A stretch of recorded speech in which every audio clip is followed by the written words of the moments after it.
Hey, Shalom Akim. First and foremost, call all Yahweh, Ba'ashem Yahushua, Ba'ashem Kahakadash. And of course, double honors go out to the apostles, bishops, and elders of Great Millstone who rule well. Salutations also go out to the fellow Akim that are out there on the highways and byways, pushing the truth across the four corners of this earth, while time still allows us to do so because time is growing short. And we still have to get this word out, just in case there are some, Israelites that still asleep that we're trying to wake up. So once again, all the more reason it's not over yet. But all the while, it's beautiful to see these Edomites, despite, the recent election, they, think they've elected their savior, but still they're taking L's. And you got to wonder. I was just watching another video and it was talking about the so-called Congressional Black Caucus. You got all these pieces of shit standing on the steps. And you have at the bottom, the far left of the picture, you have this young lady, what's her name? Omar something. She's from, what is she? Not Sudanese, what is she? Damn it. She's Kush. Is it Somalia? I think it is Somalia, but she had made a comment and she was only there to look out for Somalians, in other words. And people were like, well, hold on. And you have others that, this is Congressional Black Caucus, but this is Americans, You would think that we would have the reason for that being to represent us. But no, they look out. And you see, you have to understand, and even though this video isn't about that per se, but at the same time, you have to realize this was all a setup all along. All right. Got people over in Israel. You have AIPAC that should be registered as a foreign agent. Funny how that doesn't apply to them, but it does to everybody else. Wow. How about that? All right. So that should let you know something right there. But in any case, let's get on with this. This, what appears to be, or who appears to be an Edomite, he's going in on about just what our people did and what we've contributed to America. And this is nothing new. All right. These same people that are, well, you all should go back to where you can. They know this. They know this. What it is, the story that I was first telling you, the history rather, is something everybody knows. What you have to understand, these people, that they get this talk. Some people are. There's one individual was talking about AIPAC and what they do, and he let it be known that they catch these Jake and others early, very early in their careers. They're not even, maybe not even be elected officials yet, but in other words, they groom these people, select, and their mission is, primarily when it comes to our so-called community, like I said, they get that talk. You are to do nothing that would punish so-called white people, and you will maintain the status quo with your own people. And basically what I'm talking about is they create these sellouts. These are your so-called leaders here. But anyway, this guy's. Let's go ahead and watch this video here. Black people, I know you may not have heard about this, but listen to what the black Americans did to the United States of America. Something many of you and many Africans don't know. Watch this. Why? See, let me get before he gets into this. The thing I'm really trying to stress when we bring out scriptures like Micah 2 and 10, Hebrews 11th chapter, starting around 14th verse, Hebrews 13th chapter, around 14th verse.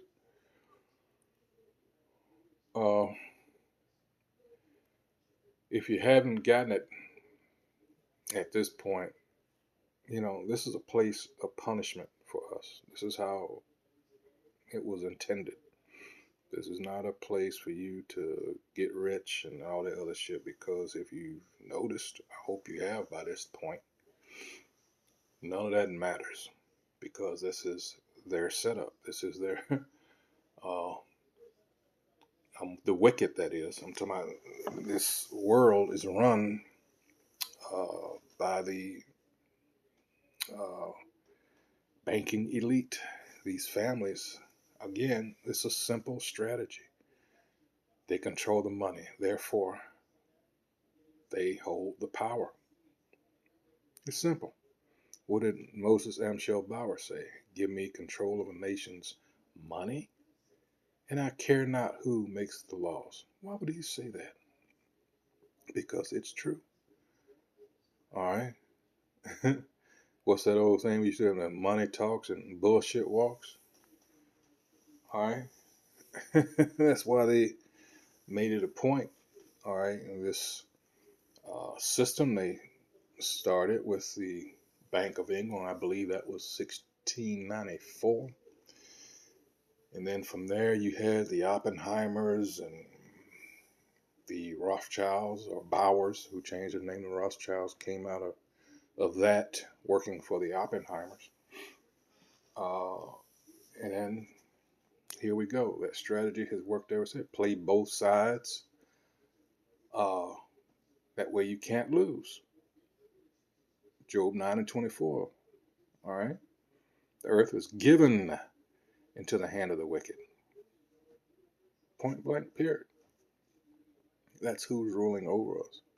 So no matter your accolades and all this, they made sure to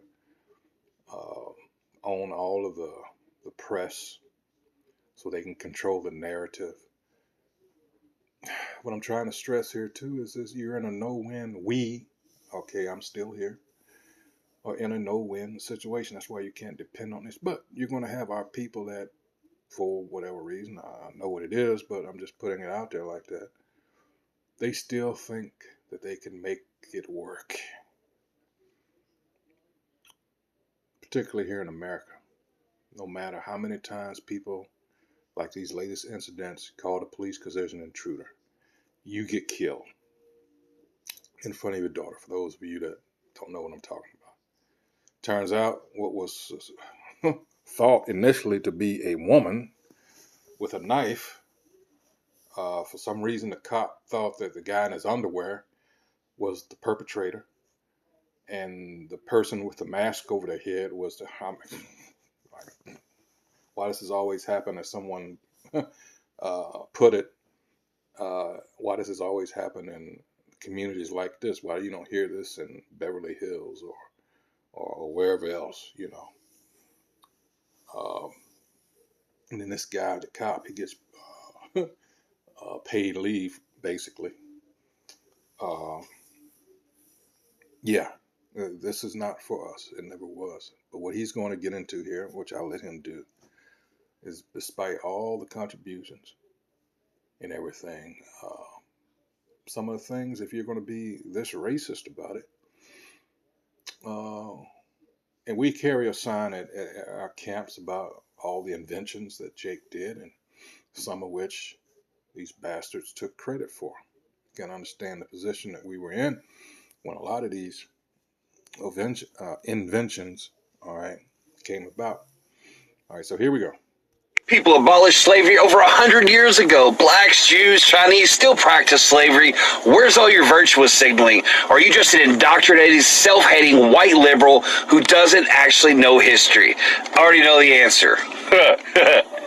He thinks I don't know history. Sit down, fool. Class is in session. And as pop-tarted as you are, I'm still going to take the time to educate you because you said white people abolished slavery. Abolish, to formally put an end to. Not a partial end, not a majority end, put an end to. And because this is all about facts over your feelings, Lincoln signed the Emancipation Proclamation in 1863, which only said the slaves in the Confederate States, the enslaved men and women, would be granted freedom. But that didn't always happen. And it wasn't until Juneteenth, a federal holiday, that Texas actually released about a... And here's something about what Lincoln did, which is, I got to bring this up while it's fresh in my mind. I like to watch a lot of, History Channel and things like that. I recommend it. But as it turns out, now there's a lot of things that were going on prior to the American Civil War. There was legislation trying to get through that would actually legalize or keep the institution of slavery going. But you had some that, well, in this case, when Lincoln was elected, that tried to get or that presented other solutions or alternatives. One of which is started because Lincoln. Everybody thinks that when you hear Emancipation Proclamation, they automatically think of Lincoln. Well, you might be surprised to know he's not the one that first thought of that. It actually was a general. All right. And I'm sitting here, watching this show about the American Civil War, and I'm like, oh, okay. But this is what I call Edomitish behavior. All right, here we go. So, just as he said, remember that, on September 22nd, 1862, President Lincoln issued the preliminary Emancipation Proclamation, which declared that as of January 1st, 1863, all enslaved people in the states currently engaged in rebellion against the Union shall thenceforward, and forever free. All right? Lincoln didn't actually free all of the approximately 4 million men, women, and children held in slavery in the United States when he signed the formal Emancipation Proclamation the following January. The document applied only to enslaved people in the Confederacy, like he said, because we're in the midst of a civil war, right? So he didn't have power over the opposing side. Common sense, right? All right, but although it was presented chiefly as a military measure, the proclamation marked a crucial shift in Lincoln's views on slavery. All right, and I'm going to skip on down, talking about his developing views on slavery. And he, you got to understand that, again, the narrative here, they got their, these men that they hold in great esteem, so they're going to always try to make them look good. But I want to scroll down. You can read this for yourself. You got the, like I said, before the Civil War, a lot of things going on. You had sectional tensions over slavery in the United States that had been building for decades by 1854.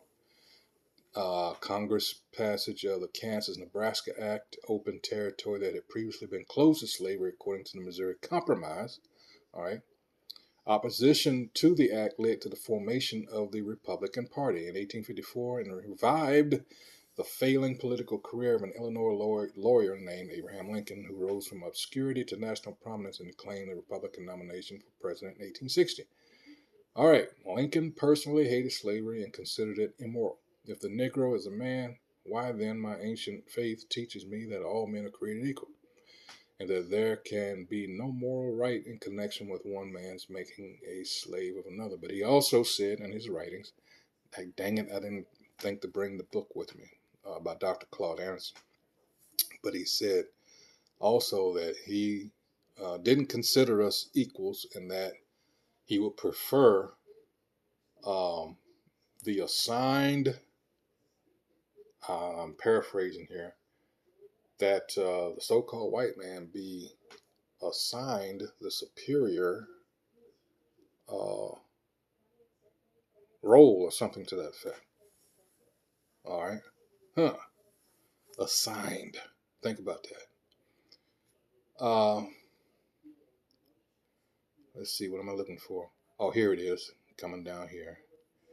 All right, here it is. At the outset of that conflict, Lincoln insisted that the war was not about freeing enslaved people in the South, but about preserving the Union. That is indeed true. He didn't give really a shit about us. It was about keeping this country together. Four border slave states: Delaware, Maryland, which he's going to mention here coming up. Kentucky and Missouri remained on the Union side, and many others in the North also opposed abolition. Now, here's my point. When one of his generals, John C. Fremont, put Missouri under martial law, declaring that Confederate sympathizers would have their property seized and their enslaved people would be freed, it's got in parentheses the first Emancipation Proclamation of the war. All right. Lincoln directed him to reverse that policy and later removed him from command.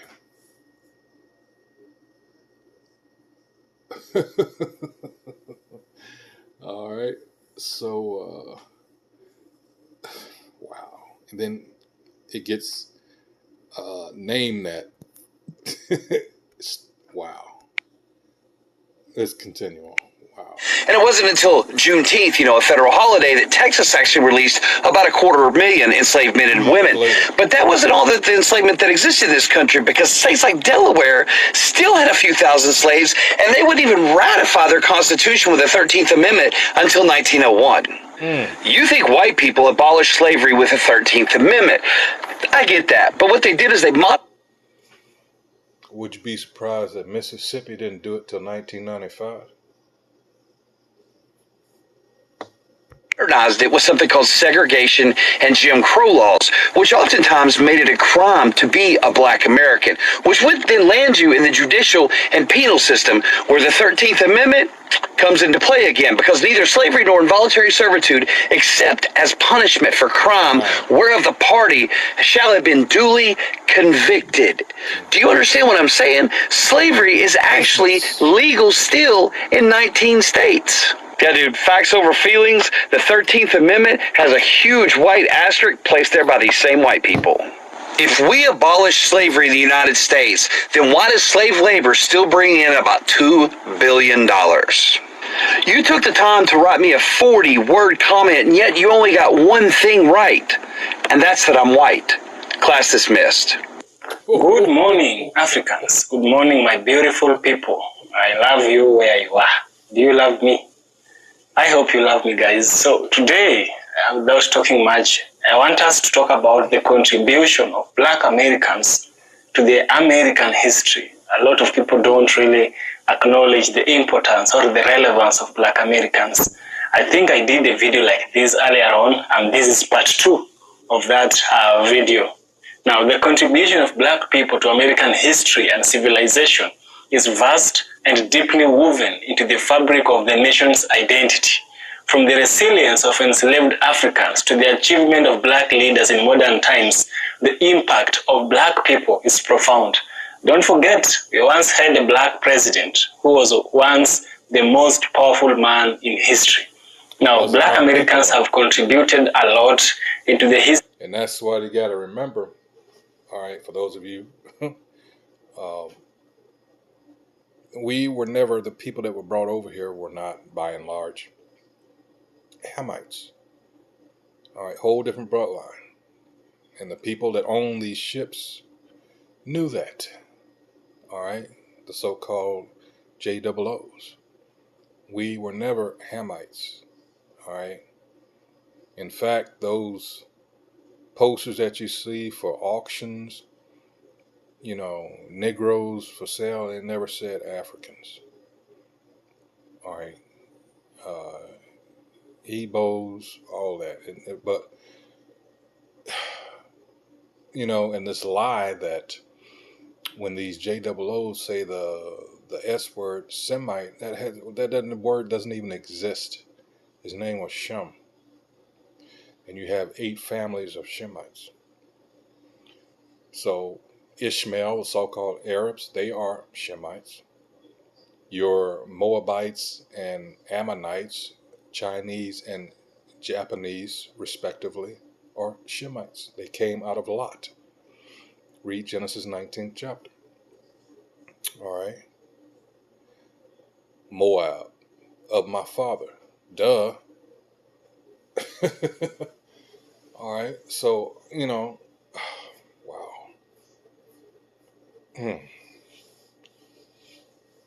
Boy, Christianity has really screwed a lot of people up. All right. A lot of it was by design. But in any case, let's get back to the video. Of America. Now, the early contributions and the relevance of slavery to what we have today happening to black people. Now, the black people are Africans. You understand that? When Africans were forcibly brought to America as slaves, they contributed significantly to the economy and the culture of the United States. Again, not Africans. We were refugees there when we fled Rome. All right. And a lot of people say, well, no, how do you? But you got to remember that fleeing from Rome, that started under the first triumvirate. All right. And that was Julius Caesar. In fact, let's look that up. Pompey, and it's one other. Because that's in that book from Babylon to Timbuktu. I believe it's page 84. All right. When it says 1 million of our people fled during that time. And it's, a steady track of people, because we're studying the Maccabees, and that will eventually lead into that, after John Hyrcanus and all that. Let's see. First triumvirate. Here we go. These motherfuckers here. All right. This unofficial coalition formed in 60 BC. So you had Gaius Julius Caesar, Aeneas Pompeius Magnus Pompey, and Marcus Licinius Crassus, who I understand was very, very wealthy, if I remember correctly. So that's your first triumvirate. Julius Caesar, Pompey, and Marcus Crassus. That's your first triumvirate. All right. And this is when Jake started to flee Rome after, like I say, we're studying the Maccabees. Very interesting history. It's good to know that. This secular history will help you to understand the scriptures. And the culture of the United States of America. They worked on plantations, particularly in the South, cultivating crops like tobacco, rice, and cotton. Their skills in agriculture, craftsmanship, and building techniques were crucial to the development of the colonies. Now, black Americans, you like it or you don't like it, they contributed much to the benefit, to the growth of the United States of America. And it's such a nice thing to have a white person acknowledge this, because many white people really don't want to acknowledge the contribution of black people into the American history. And now, as a case study, I want us to watch this video by this white guy. Let's listen to his interpretation of black contributions. And then by the end of the video, of course, I shall share with you my thoughts, where we shall also have a deep critical analysis. So let's dive in. Hey, white people, stop saying I don't see color. It's not the flex you think it is. Number one, it's just not true. What color am I?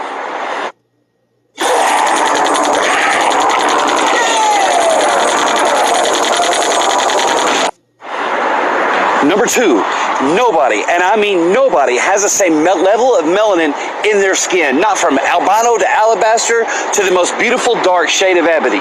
Nobody. Number 3, saying I don't see race does not excuse you from uncomfortable subjects dealing with a topic. Just learn to be comfortable with being uncomfortable. Number 4, telling a person with a darker skin tone than you that you don't see skin color is offensive to them. You're literally telling a person who looks different than you, who obviously has pride in their native heritage and the way they look, you're telling them, I don't see you. Stop doing that. Everyone with common sense knows that skin color is a reflection of native heritage, not someone's humanity or lack thereof. It costs you nothing to be kind, respectful, and open-minded to somebody who looks different than you. Oh yeah, number 5, you just look dumb. Have a great day. If you're still committed to being a racist in America, it sucks for you because you're going to have to give up your smartphone. That's right. A lot of the crucial technology that went into the development of the smartphone was created by Black Americans, and many of them attended historically Black colleges and universities. We'll start with James West, a Hampton University graduate who invented and patented microphone foilet technology, which is used in over 90% of microphones to this day. And the powerhouse, Dr. Shirley Jackson, who got her bachelor's, master's, and PhD in physics from MIT, the first Black American woman to do so. Her work and research led directly to the creation of touch-tone telephones, fiber optics, call waiting, and caller ID, so you don't miss any calls when you're out burning crosses. Mark Hanna advanced 3D graphic technology to the point it's used in everything with a screen, from everything from movies to games that you play on your phone. And Dr. Gladys West, a brilliant mathematician from Virginia State University who helped to figure out the geodetic effect on the Earth, which helped us to enable pinpoint accuracy with GPS.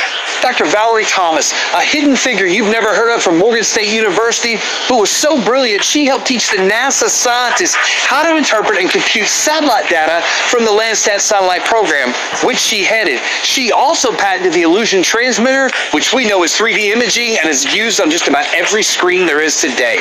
Lisa Galother, one of the most well-known Black American female tech leaders in the world, her and her team are the ones that came up with the animated GIFs that you love to send to your friends.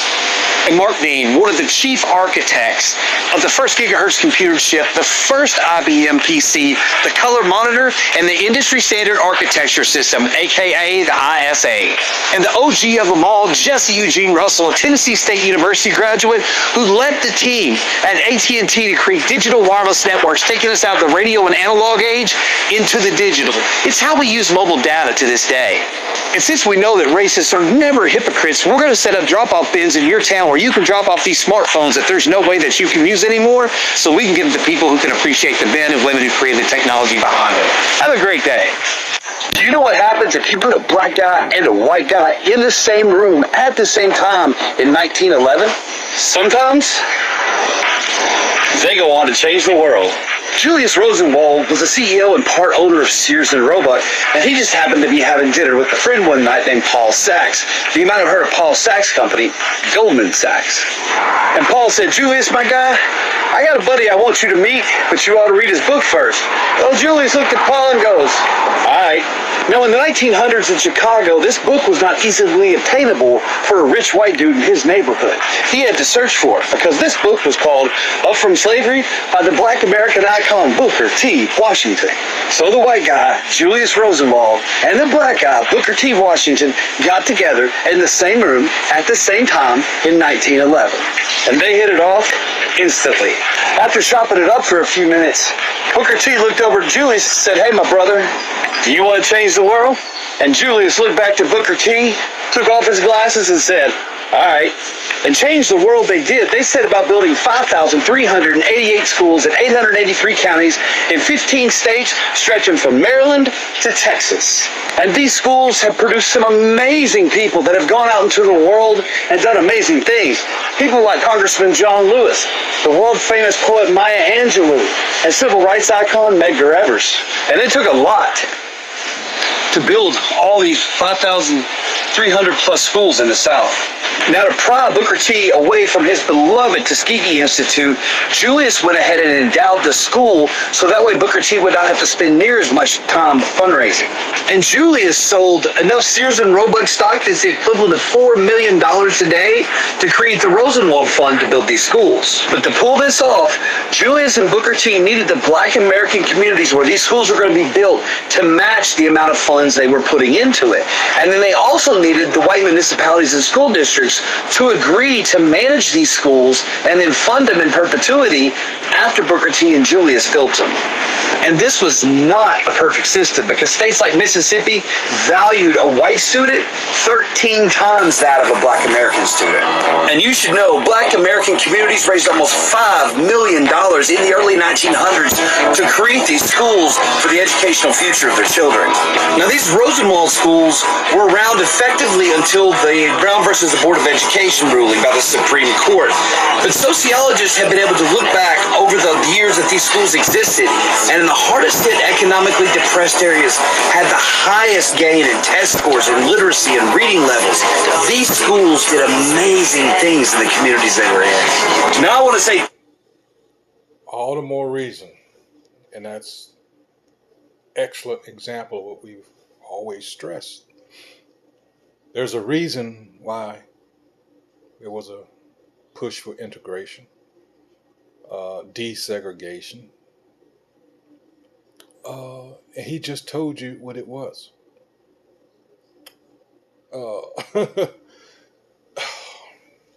Mm.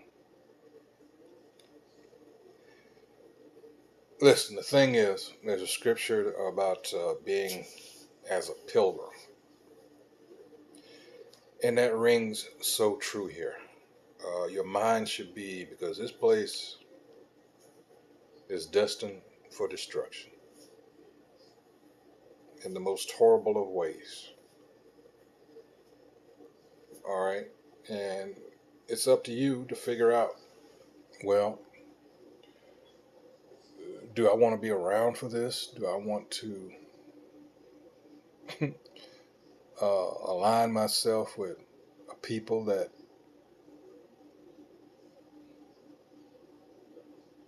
no matter what you've accomplished, even in trying to be self-sufficient, they continue to put all these obstacles in your way?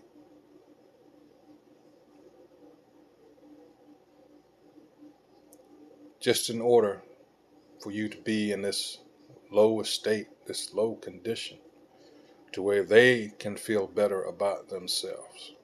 That's all this ever was. I have a people that were brought over here to serve me and to make my life easier. And of course, we know that ultimately this is the Most High Yahweh that orchestrated this. Why? Because we as Israelites, these curses that were put on us, they help to identify that. It tells you that in Deuteronomy 28 and 45 and 46.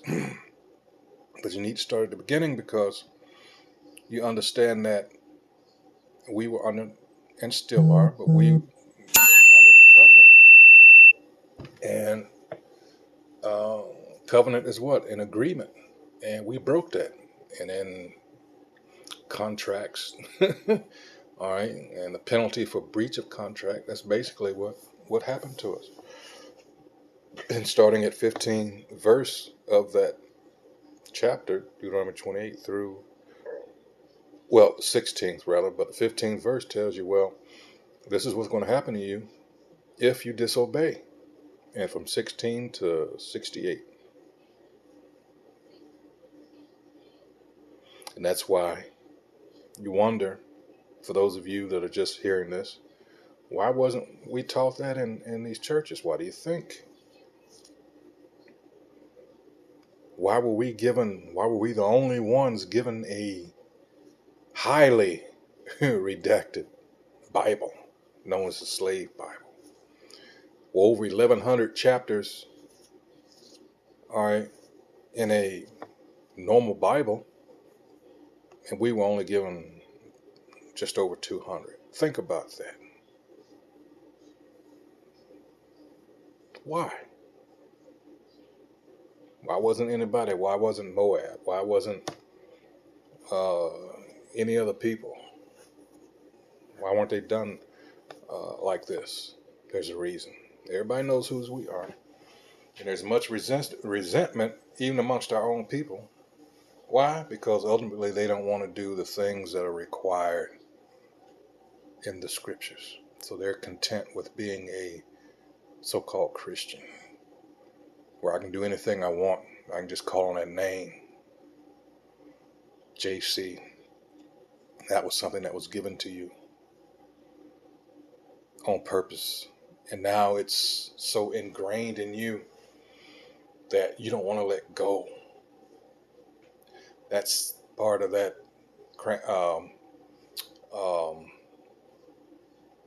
not Stockholm, but colonial mentality.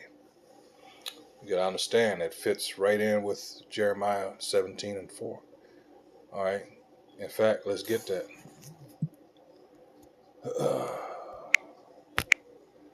All right.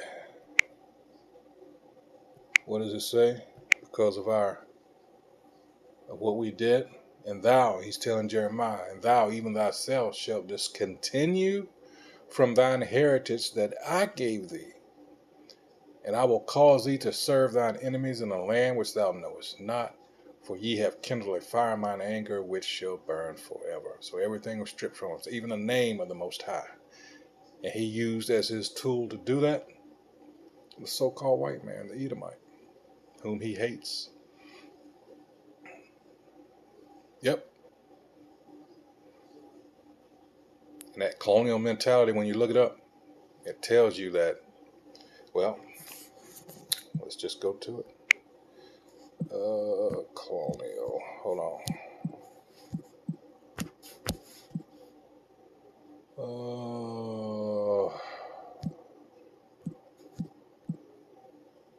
Here we go. Basically, everything was beaten out of us, and they gave us what they wanted to give us. And Jake just can't see, as a result, past America. What will I do? What will I do without America? It's sad. It really is. But, well, you're telling me, and I'm that I'm an Israelite. What about them white folks? It always goes back to Esau, to these Edomites. They don't ask about any other nationality. Colonial mentality is internalized ethnic, linguistic, or cultural inferiority complex. Let's look that up first. What is an inferiority complex? In psychology, an inferiority complex is a consistent feeling of inadequacy, often resulting in the belief that one is in some way deficient or inferior to others. In the Northern Kingdom, your so-called Hispanic or Latin tribes, they have this thing where they will say, well, they want to get with an Edomite, a so-called white man, to, how they put it, better the race. That's all this is. All right. They got us, I mean, the shit they've done mentally, all right, is worse than the physical in many, many cases. It says, according to Alfred Adler, a feeling of inferiority may be brought about by upbringing as a child. No shit. Physical and mental limitations or experiences of lower social status, for example, being treated unfavorably by one's peers, an inferiority complex may cause an individual to overcompensate in a number of ways. For example, a person who feels inferior because they are shorter than average, also known as Napoleon complex. All right, blah, blah, blah, blah. I think you get it. All right. So let's go back. All right. Imposed on people as a result of colonization. For example, being invaded and conquered by another nation state and then being gaslit. What is gaslit? That's another thing they've done a lot to our people and continue to do so this day. Gaslighting is a colloquialism defined as manipulating someone into questioning their own perception of reality. You have racial gaslighting. And what is the so-called white person's response? Why is everything about race with you?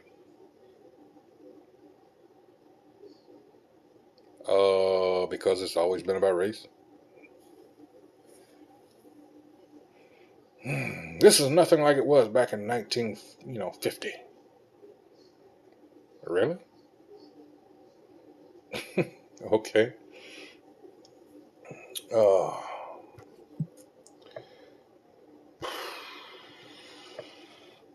Just by me personally, I do that with the JOOs whenever I get the chance. Throw it back at them. He says another nation state and then being gaslit often through the educational system, through an instilled belief that the language and culture of the colonizer are superior to their own heritage languages and cultures. See how we've been done? Because, again, Jeremiah 17:4, and thou even thyself shalt discontinue from thine heritage that I gave thee, and I will cause thee to serve thine enemies in the land which thou knowest not, for ye have kindled a fire in mine anger, which shall burn forever. But like I say, this devil's being used. He is that sword in Psalm 17 chapter, verse 13. Doesn't mean the Most High likes him. In fact, he doesn't. He hates. It's all throughout the scriptures. He hates. So here he is. He's allowed to swell up with pride. All right. So he can be brought down. Romans 9th chapter. Started around the 19th verse. Tells you all about that.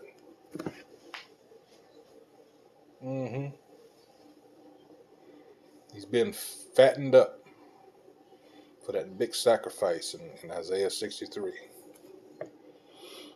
Yeah, buddy. Amazing things in the communities that we're in. Now I want to say thank you to those of you who support what I do and encourage me on this journey across America as I create conversation awareness about HBCUs and Black American history. And if you wish to continue to support what I'm doing, I'll throw my Cash App up there. I got a GoFundMe link in the bio. And as always, one of the best things you can do for me is to like this video, comment, and share it with people you think might find it interesting. And as always, Black history is American history, and I'll see you on the road. People ask me all the time. And that's basically it. I mean, if you want, I'm going to put that in the description box, the link to this. But that's the point. This this devil got a lot to pay for. That's his fear. That's what he's running away from. Hold on.